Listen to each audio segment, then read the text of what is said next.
میکنی؟ من در تلویزیون کار میزنم. خیلی بیشی همونجا کو سر میکنی بیشی. همینجا بشینم. اخبار گابزا. پولتا اینمونم.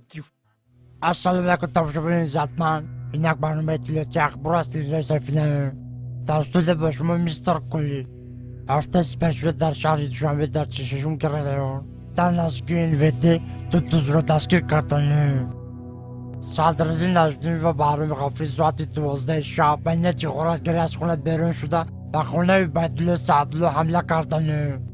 عبیدالله سعدالله در حالت مست خواب بوده. از کاسه عبیدالله سعدالله 180 درم، از درون شوفانیر عبیدالله سعدالله چیزهای قیمت بها، توفیل میکا، دو پرکالو، دو پچکه چای، دو پرنسکی و دو ترکانی آن خانه را زیر کرده گریختند. از این کارها سردار گروه میلیسیا حسن چیلا خبر شده با کارگردان کرپسه جمهوری تاجیکستان خبر داده. کارگردان کرپسه جمهوری تاجیکستان دولتمند خال کرکی بیگ پرده قاسم از این کارها خبر شده.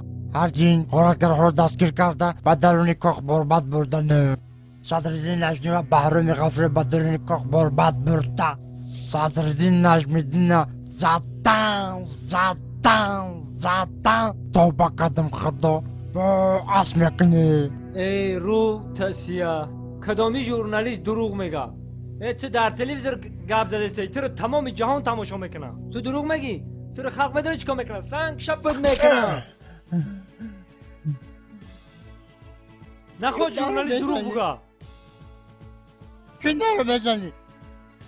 تو فالبینی دروغ گفته استی.